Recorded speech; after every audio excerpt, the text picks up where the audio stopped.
இன்று நாம் பார்க்க போவது அதிகாரம் 5. பாடப்புத்தகமாக வேதம். குழந்தையின் முதல் பாடப்புத்தகம். வேதாகமமே பிள்ளையின் முதல் பாடப்புத்தகமாக இருக்க வேண்டும். ஞானத்தின் அறிவுரைகளை இதிலிருந்து பெற்றோர் தங்கள் குழந்தைகளுக்கு கொடுக்க வேண்டும். தேவனுடைய வார்த்தையே வாழ்க்கையின் சட்டமாக அமைதல் வேண்டும். அதிலிருந்து பிள்ளைகள் தேவனே அவர்களுடைய தகப்பன் என்று கற்றுக்கொள்ள வேண்டும். அவருடைய வார்த்தையின் அழகான பாடங்களிலிருந்து தேவனின் குணத்தை அறிந்து கொள்ள வேண்டும்.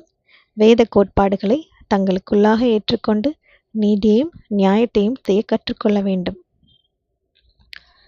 வாக்குத்தத்தங்கள், ஆசீர்வாதங்கள் மற்றும் கடிந்து கொள்ளுதல்களின் புத்தகம்.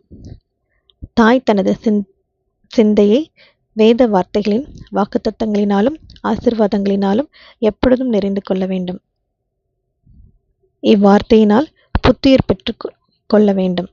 வேதத்தினால் தடை செய்யப்பட்டிருப்பவைகளையும் அறிந்திருக்க வேண்டும். பிள்ளைகள் தவறும் பொழுது வேத வார்த்தைகளை கொண்டு பிள்ளைகளை சிட்சிக்கலாம்.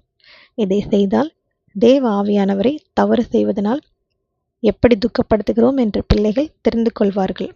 உலகின் மிக உயர்ந்த மனிதர்களின் பாராட்டை விட இயேசுவின் புன்முறுவலும் பாராட்டமே உயர்ந்ததென்று கற்றுக்கொடுங்கள். பணக்காரர்களை விடவும் கல்விமான்களை விடவும் இயேசுவின் அங்கீகாரமே மேலானது என்பதையும் அவர்கள் புரிந்து கொள்ளட்டும். அன்போடும் தயவோடும் கரிசனையோடும் ஒவ்வொரு நாளும் பிள்ளைகளை இயேசுவிடம் அழைத்து செல்லுங்கள். இந்த உன்னதமான வேலைக்கு தடையாக எதையும் வரவிடாதீர்கள். வேத வாசிப்பு குணத்தை மேம்படுத்துகிறது. வேத வார்த்தையில் நாம் பல பாடங்களை படிக்கிறோம். அப்பாடங்கள் ஒழுக்கத்துடனும் விசுவாசத்துடனும் செயல்பட நம் குணத்தை மாற்றுகிறது. நடைமுறை வாழ்க்கையில் வேத வார்த்தைகளை நாம் அபியாசிக்கும் பொழுது இம்மாற்றத்தை அனுபவிக்கலாம். தீமோத்தேயு இப்பாடங்களையே படித்து தன் வாழ்க்கையிலும் கடைபிடித்தார். அப்போஸ்தலனாகிய பவுல் தீமோத்தேயு எந்த அளவிற்கு வேத சரித்திரங்களை படித்திருந்தார் என்பதை பலமுறை சோதித்து பார்த்தார். அவரிடம் அநேக கேள்விகளை கேட்பார். தீமையை வெறுப்பதற்கான அவசியத்தை புரிய வைத்தார். உண்மையுடனும் உத்தமத்துடனும் இருக்கும் நபர் ஒரு உயரிய மனிதனாக வாழலாம் என்று பவுல் தீமோத்தேயுவுக்கு புரிய வைத்தார். உயரிய பண்புகள் நிறைந்த மனிதனாக வாழ்வது தற்செயலாக நடந்து விடாது. வாலிப பிரயாணத்தில் நல்ல குணம் உருவமைக்கப்பட்டதினாலும் குடும்பத்தில் தேவ பிரமாணம் கைக்கொள்ளப்பட்டதினாலும் இது சாத்தியமாகிறது. தேவன் காட்டியிருக்கும்படி தங்கள் பிள்ளைகளுக்கு சொல்லிக் கொடுப்போரது முயற்சிகளை தேவன் ஆசீர்வதிப்பார். வேதம் தேவ அன்பை மகிழ்வளிக்கிறதாக காட்டுகிறது. ஒவ்வொரு குடும்பத்திலும் இருக்கும் பிள்ளைகள் தேவ ஆதரவினாலும் தேவ கடிந்துரையினாலும் வளர்க்கப்பட வேண்டும். தீமைக்கு ஏதுவான மனப்பாங்கு கட்டுப்படுத்தப்பட வேண்டும். கோபங்கள் மேற்கொள்ளப்பட வேண்டும். பிள்ளைகள் தேவனுடைய சொத்து என்று அறிவுறுத்தப்பட வேண்டும். தேவனுடைய சொந்த இரத்தத்தினால் வாங்கப்பட்டதினால் பிள்ளைகள் சுகபோகமாகவும் மாயையும் தேடி வாழ்ந்து அதே நேரத்தில் தேவனுடைய பிள்ளைகளாகவும் இருந்துவிட முடியாது. தங்கள் சுய விருப்பத்தின்படி வாழுபவர்கள் தெய்வ பிள்ளைகளாக இருக்க முடியாது. அன்போடும் பொறுமையுடனும் பிள்ளைகளை அறிவுறுத்தப்பட வேண்டும். குடும்பத்தையே மகிழ வைக்கும் வகையில் தேவ அன்பை பற்றி பிள்ளைகளுக்கு சொல்லித் தரப்படட்டும். இதேபோல் சபையானது மந்தையின் ஆட்டுக்குட்டிகளையும் வளர்ந்த ஆடுகளையும் போஷிக்கும் பொறுப்பை எடுத்துக்கொள்ளட்டும். பயந்த சுபாவமுள்ள குழந்தைகளுக்கு வேத கதைகள் நம்பிக்கையூட்டுகின்றன. பயந்த சுபாவமுள்ள பிள்ளைகளுக்கு வாழ்க்கையே பெரிய பாரமாக இருக்கும். வேத பிரசன்னத்தை உணரும் அனுபவமே பயத்தை நீக்கும். பயந்த பிள்ளை தேவ வாக்குத்தத்தை மனதில் நிறுத்தட்டும். கர்த்தருக்கு பயப்படுகிறவர்களை அவருடைய தூதன் பாளையமிறங்கி காத்து விடுவிக்கிறார். சங்கீதம் 34:7. எலிசாவின் கதையை அவர்கள் படிக்கட்டும். அவரை பிடிக்க வந்த அந்த பெரிய படைக்கும் அவருக்கு இடையே இருந்த தூதர் படையை பற்றி தெரிந்து கொள்ளட்டும். மரண தண்டனைக்கு ஒப்புவிக்கப்பட்ட பேதுருவை தூதன் எப்படி சந்தித்தான் என்று படிக்கட்டும்.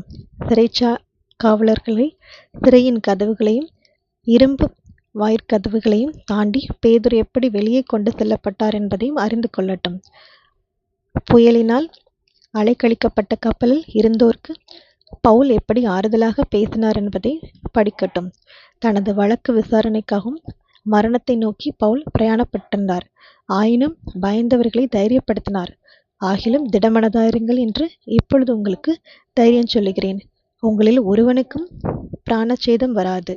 தேவனுடைய தூதனானவன் இந்த ராத்திரியில் என்னிடத்தில் வந்து நின்று, பவுலே, பயப்படாதே, நீ ராயனுக்கு முன்பாக நிற்க வேண்டும். இதோ உன்னோடு யாத்திரை பண்ணுகிற யாவரையும் தேவன் உனக்கு தயவு பண்ணினார் என்றான். இந்த வாக்குத்தை விசுவாசித்து பவுல் மற்றவர்களை திடப்படுத்தினார். எவர் தலையிலிருந்தும் ஒரு முடி கூட விழாதென்று பவுல் உத்தரவாதம் கொடுத்தார். அவர் சொன்னபடி எல்லோரும் காக்கப்பட்டார்கள். அந்த கப்பலில் தேவனுடைய மனிதன் ஒருவன் இருந்தான். அவன் வழியாக தேவன் கிரியை செய்ய முடிந்தது. அதன் நிமித்தமாக கப்பலில் இருந்து மற்ற எல்லா அஞ்ஞானிகளும் காப்பாற்றப்பட்டார்கள். பத்திரமாக எல்லோரும் கரையை சேர்ந்தார்கள். அப்போஸ்தலர் 27, 22 முதல் 24, 34. இவைகளை நாம் படித்து ஆச்சரியப்படுவதற்காக மட்டும் இவை எழுதப்படவில்லை.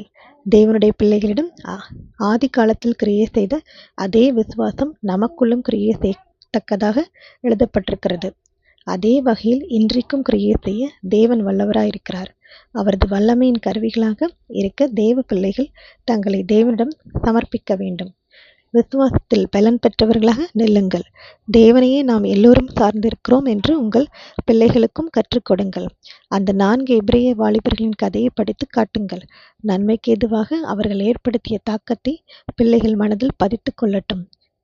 தேவ நியமங்களுக்கும் அவர்கள் உண்மையாக இருந்ததினால் இது நடந்தது. வேதத்தின் பாடங்கள் எளிமையானதாக இருக்கட்டும். வேதத்திலிருந்து பாடங்களை பிள்ளைகளுக்கு பெற்றோர் சொல்லிக் கொடுக்கட்டும். அப்பாடங்களை பிள்ளைகள் சுலபமாக புரிந்து கொள்ள எளிமையான வகையில் அவைகள் கற்றுத்தரப்பட வேண்டும். தேவனின் பிரமாணமே வாழ்க்கையின் சட்டம் என்று பிள்ளைகளுக்கு கற்றுக் கொடுங்கள். சூழ்நிலையும் சந்தர்ப்பமும் அவர்களை பெற்றோரிடமிருந்தும் வீட்டிலிருந்தும் பிரிக்கக்கூடும். ஆனாலும் சிறு வயதிலும் வாலிப பிராயத்திலும் அவர்கள் கற்றுக்கொண்டவை தங்கள் வாழ்க்கை நெடுகிலும் அவர்களோடு தங்கிவிடும். அவைகள் அவர்களுக்கு பெரிய ஆசீர்வாதமாகவும் அமையும். ஆமேன்.